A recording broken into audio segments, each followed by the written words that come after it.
Method से implantation के days को समझने वाले हैं कि आप अपने इम्प्लांटेशन के डेज को कैसे कैलकुलेट कर सकते हो और कैसे निकाल सकते हो। अपने इम्प्लांटेशन के डेज को कैसे कैलकुलेट कर सकते हो, जो कि मैं आपको पूरा डिटेल में समझाऊंगी, वो भी कैलेंडर मेथड से। तो चलिए वीडियो में आगे बढ़िए, वीडियो में आगे बढ़ते हैं। वीडियो में आगे बढ़ने से पहले फ्रेंड्स, आपसे मेरा एक रिक्वेस्ट है कि मेरे चैनल पे नए हो तो चैनल को जरूर सब्सक्राइब कीजिएगा। फ्रेंड्स कि अगर आपका पीरियड 1 तारीख को आता है, आपका पीरियड 10 तारीख को आता है, आपका पीरियड 5 तारीख को आता है, या फिर आपका पीरियड जो है 15 तारीख को आता है, किसी भी तारीख को आपका पीरियड आता है, लेकिन यहाँ पे आपका पीरियड 30 दिन और 28 दिन की साइकिल है, उसके अनुसार मैं बता रही हूँ। तो ऐसे ही आप हर एक चीज का, हर एक जो है डेट का निकाल सकते हो। तो सपोज दिस कि हर महीने आपका पीरियड 1 तारीख को आता है और जो है पीरियड की साइकिल 28 दिन और 30 दिन की है।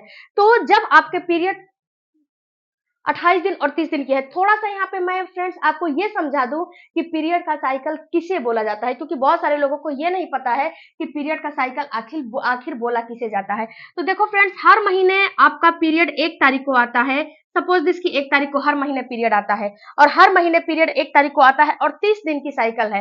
तो यहाँ से आप कैलकुलेट करो, 1 तारीख को पीरियड आया आपका, 1 तारीख को आया, 2 तारीख को, 3 तारीख को, 4 तारीख को, किसी भी तारीख को पीरियड आया और हर महीने वही तारीख को पीरियड आता है, एक दिन आगे पीछे नॉर्मल माना जाता है। 4 तारीख को आया या फिर 5 तारीख को आया या फिर 6 तारीख को आया या फिर 2 तारीख को आया और पीरियड का जो डेट है 4 तारीख को है, तो 5 से 6 और 2 से 3 बिल्कुल नॉर्मल होता है, इसमें आपको परेशान नहीं होने हैं। तो अब आपको समझने क्या है कि जैसे 3 तारीख को पीरियड आया और ये 3 तारीख को पीरियड आया, तो इसके बीच का जो दिन होता है ना, उसको बोला जाता है पीरियड का साइकिल। यानी कि 3 तारीख को पीरियड आया तो 3 हो गया, 4 हो गया, 5 हो गया, 6 हो गया, 7 हो गया, ऐसे आपको पूरे 3 तारीख तक जो है काउंट करने हैं। और जितने दिन आ रहे हैं, आप ऐसे नहीं समझ में आ रहा है तो आप ऐसे सर्कल बनाते जाओ, ऐसे सर्कल बनाते जाओगे तो इससे आपको पता चलेगा कि आपको कितना दिन निकल के आ रहा है, और जितना दिन निकल के आएगा वो हुआ आपका पीरियड का साइकिल, उसे ही पीरियड का साइकिल बोला जाता है। तो सपोज दिस कि हर 4 तारीख को, हर 4 तारीख को या फिर हर 1 तारीख को, हर 1 तारीख को आता है। मैंने पहले भी बताया कि 1 से 2 दिन ऊपर नीचे नॉर्मल होता है, कोई भी दिक्कत नहीं होने वाली है। जैसे कि सपोज दिस कि अगर आप जिस महीने जो है डेट आपका 30 दिन का रहेगा, यानी कि कोई महीना 31 का होता है, कोई महीना 30 का होता है, तो जब 31 का महीना होगा तो उसमें आपका पीरियड एक दिन बढ़ जाएगा, तब जब 30 का होगा तो उसमें एक दिन आपका पीरियड घट जाएगा। 10 से 15 दिन या फिर 5 से 6 दिन ऊपर नीचे पीरियड ये नॉर्मल नहीं माना जाता है, लेकिन 2 से 3 दिन पीरियड ऊपर नीचे नॉर्मल माना जाता है। अब यहाँ पे समझना ये है आपको कि अगर आपका पीरियड 1 तारीख को आता है और 30 दिन की साइकिल है, तो आपका ओवुलेशन हुआ 16वें दिन। अब यहाँ पे मैं थोड़ा ओवुलेशन का भी डेट आपको निकालना बता दूं। ओवुलेशन का डेट आपको निकालना है ऐसे, जैसे कि 30 दिन की पीरियड की साइकिल है, उसमें से 14 दिन माइनस कर दो। 35 दिन पीरियड की साइकिल है, उसमें से 14 दिन माइनस कर दो।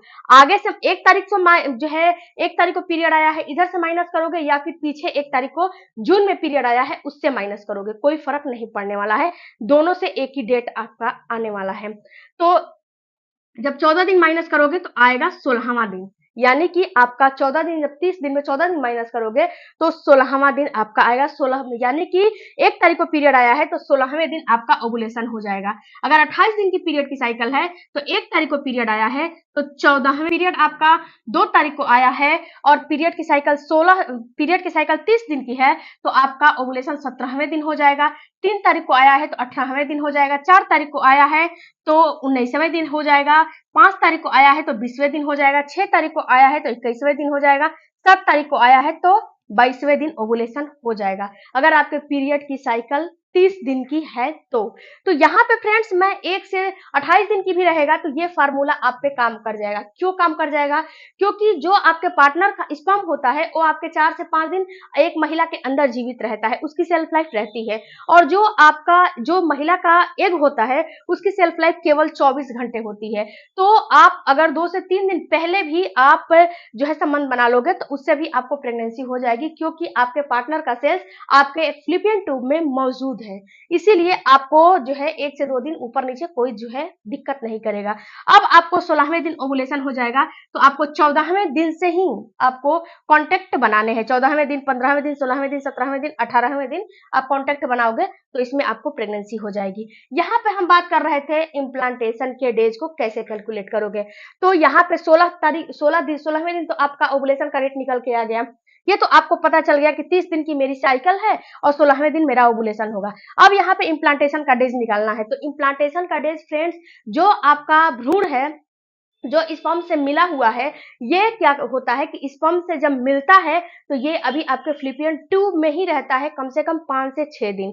किसी महिला का 8 दिन भी लगता है, किसी महिला का 10 दिन भी लगता है, इससे ज्यादा नहीं लगता है, और किसी महिला का 4 से 5 दिन 6 दिन भी लगता है, क्योंकि हमारे समाज में बहुत टाइप की महिलाएं होती हैं। तो यहाँ पे 5 से 6 दिन ये आपके फ्लिपियन ट्यूब में ही रहता है, उससे बाहर नहीं निकलता है। जब 5 से 6 दिन कई सेल्स में डिवाइड हो जाते हैं, उसके बाद ये क्या होता है कि जो आपके फ्लिपियन ट्यूब में छोटे छोटे रोए हैं ना, उसके द्वारा ये जो है धक्का देते देते ये इसको बाहर निकाला जाता है। जब ये बाहर निकलता है, आपके एंडोमेट्रियम की दीवार में धंसने के लिए आता है, उस प्रक्रिया को जो है इम्प्लांटेशन की प्रक्रिया बोलते हैं।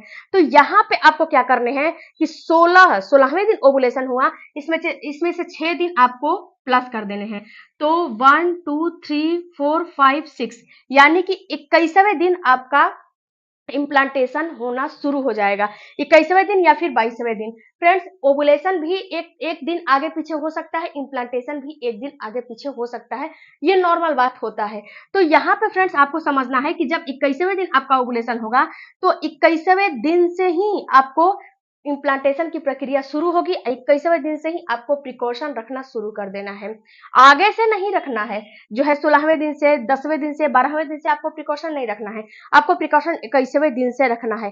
अब फ्रेंड्स यहाँ पे इम्प्लांटेशन 21वें दिन आ गया, और यहीं पे जैसे जैसे आपका जो है पीरियड का डेट बढ़ेगा, और पीरियड की साइकिल 30 दिन की है, वैसे वैसे ये भी डेट बढ़ जाएगा।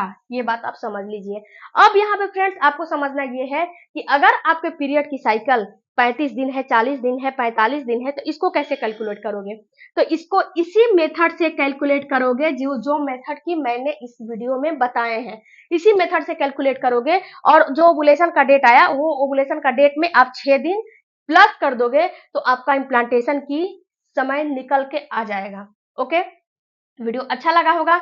आई होप फ्रेंड्स कि मैंने आपके सारे डाउट को क्लियर किए होंगे। वीडियो अच्छा लगा होगा तो चैनल को सपोर्ट कीजिएगा। मिलती हूँ अगले वीडियो में, तब तक धन्यवाद।